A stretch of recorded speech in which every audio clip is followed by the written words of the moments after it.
Hello everyone, welcome to demystify universe. आज हम reading करने वाले हैं आपके सबकॉन्शियस माइंड की, आपकी एनर्जी की। आप कहाँ रुके हुए हैं, आपके काम क्यों नहीं बन रहे हैं, आपके ही रिलेशनशिप क्यों ख़राब चल रहे हैं, आपके साथ ही ऐसा क्यों हो रहा है। कहीं ना कहीं कुछ ना कुछ ब्लॉकेजेस आपके अंदर है और सबकॉन्शियस माइंड में क्या चल रहा है, क्या ऐसे बिलीफ सिस्टम बने हुए हैं जिसकी वजह से आपका काम नहीं बन रहा है।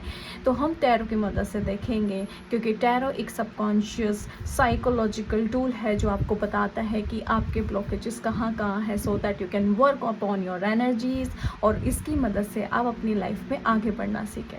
तो मैं चाहती हूँ जो मेरे व्यूअर्स हैं वो अपना नाम बार बार रिपीट कर रहे 3 बार एटलीस्ट, और वो मुझसे एनर्जी कनेक्ट करें सो दैट कि मैं उनको बता पाऊँ कि आज स्टेट ऑफ माइंड उनका कैसा है और उनके कौन कौन से ब्लॉकेजेस पे उनको काम करना चाहिए, सो दैट कि वो अपनी लाइफ में एक अहेड आगे बढ़ चुके, अपनी फ्रिक्वेंसी के अंदर वो एक टर्निंग पॉइंट लेकर आ सके, अपनी फ्रिक्वेंसी को रेज कर सके। So let's see, take a deep breath and here is your energy.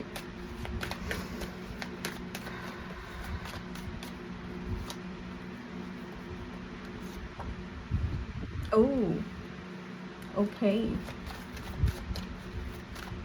I pull out 3 cards for you first. Oh my goodness. Okay.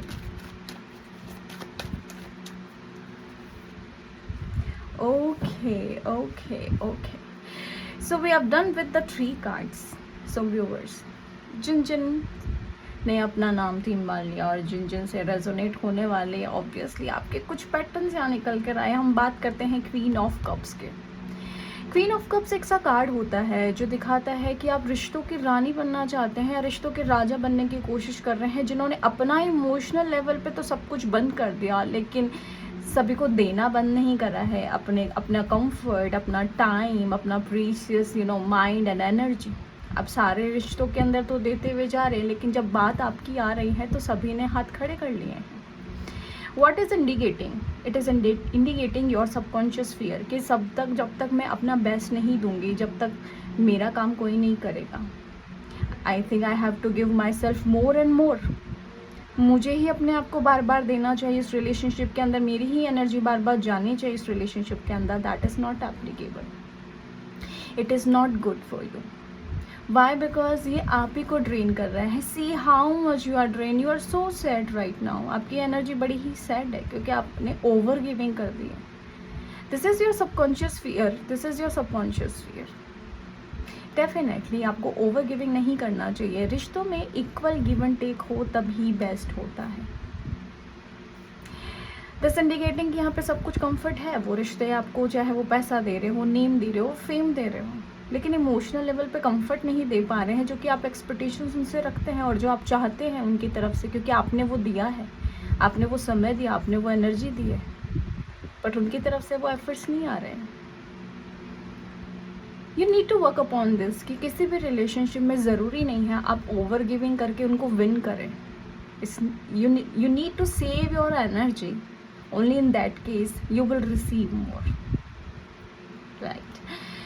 The second card is death card. It indicating is a painful situation जिससे आप अभी गुजर रहे हैं और वो unwanted, आप चाहते नहीं है। हो सकता है अभी आपका जॉब छूट गया, हो सकता है कोई रिलेशनशिप ख़त्म हो गया, हो सकता है आपका ऐसा रिश्ता जो कि आपको बहुत प्यारा था और आप उसमें नो कांटेक्ट में आ चुके हैं, बिल्कुल तरह से ही डेथ लाइक ख़त्म, एंडिंग पे आ चुका है। But this is your old pattern as well, right? This is your subconscious fear to be in the old pattern. You're not welcoming the new things. क्योंकि लाइफ का एक साइकिल होता है कि something will and and something will start. अगर ये बुरी चीज़ें एंडिंग पे जा रही है तो कुछ नई चीज़ें शुरुआत भी तो होगी। डेथ इटसेल्फ इंडिकेट करता है कि अगर किसी चीज़ की एंडिंग है तो किसी चीज़ की शुरुआत भी है। You have to be very optimistic. The sun rises here. सब कुछ अंधेरा ही नहीं है।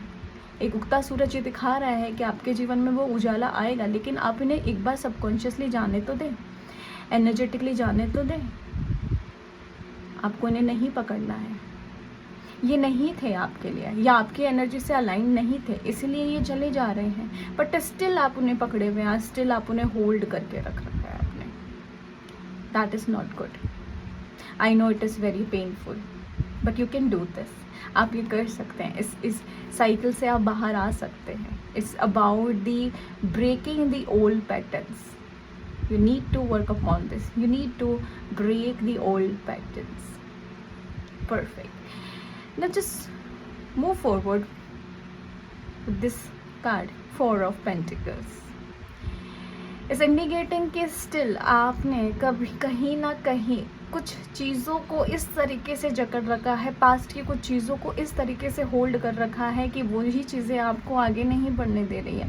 Is indicating your positive natures towards person और थिंग्स एज वेल, कि आपका नेचर इतना पॉजिटिव हो चुका है कि सामने वाले को घुटन भी हो सकती है, चाहे वो पैसे से रिलेटेड हो, रिलेशनशिप से रिलेटेड हो, इवन ओल्ड पैटर्न से रिलेटेड हो, पास्ट मेमोरी से रिलेटेड हो. कहीं ना कहीं वो आप ही को प्रॉब्लम दे रही है, कहीं ना कहीं वो आप ही को मेंटली स्ट्रेस दे रही है, बर्डन डाल रही है. You should not be miser, not miser in term of money as well, miser in term of like receiving the good abundance, receiving the good energy, receiving the love as well. अब love को receive करने पे भी miser ना बने. You need to like work upon this energy. You need to understand the art of let go. There is no need to hold everything. चाहे वो पास से हो, चाहे आपका पॉजिटिव नेचर हो, चाहे आपका चीज़ें नहीं इतनी जल्दी छोड़ पाना या समझ पाना हो, but you need to work on this, right. पुरानी चीज़ें लेके, पुराने बैगेजेस लेके you can not move forward. You need to work on this. So these 3 energy right now आपको काम करनी है, that you should not be over giver in anything. Whether आप चाहे रिलेशनशिप में हो, चाहे अपने बिजनेस में हो, कोई पार्टनरशिप में हो, no, there is no need to over give. आप ओवर गिविंग ना करें. The second thing is that कि change is good.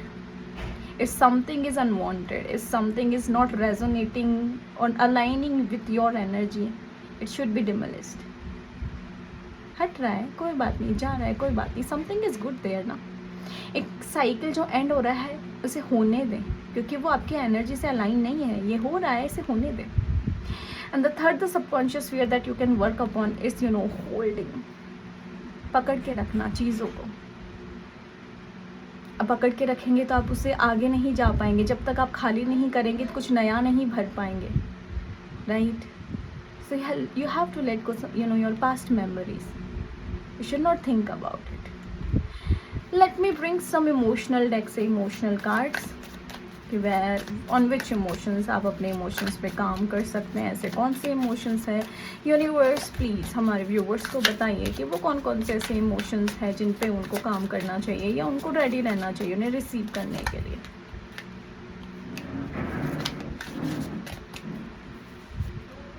Hope. Okay. Confidence, that's great.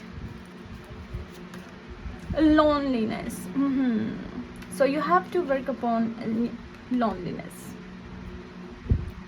देखो कितना ब्यूटीफुल कार्ड है कि लॉनलीनेस एक अपॉर्चुनिटी होती है, क्योंकि लॉनलीनेस में आप अपना कनेक्शन खुद से बनाते हैं, सेल्फ एक्सप्लोरेशन कर सकते हैं, अपने आप के बारे में जान सकते हैं, right. You have to come out this like feeling by knowing yourself more and more. And you have to bring confidence and hope in your life so that कि आप इन चीज़ों से निकल पाओ, आप अपने इन सबकॉन्शियस फियर्स पे काम कर पाओ. You have to hope in for the death card, right. अब अपने आप को होप लेकर आए कि something is ending, something is starting, like great. Be confident about letting go. चीज़ों को छोड़ पाने में अपने अंदर कॉन्फिडेंस रखे कि हाँ something is great for me. And loneliness, अगर ऐसा ज़रूरी नहीं है कि आप रिश्तों के अंदर सब कुछ ही 100% देने की कोशिश करें तो आप नहीं करें तो आप अकेले हो जाएंगे. नो, अकेले में आप सेल्फ एक्सप्लोरेशन कर सकते हैं, अपने बारे में जान सकते हैं. सो आई होप कि रीडिंग आपसे रेजोनेट कर रही होगी. आप इन तीनों एनर्जीज़ पे काम करेंगे और इन तीनों इमोशंस को लेकर आगे बढ़ेंगे, सो दैट जब आप अगली बार आएँ तो अपने अंदर एक सुंदर सा चेंज देख पाए.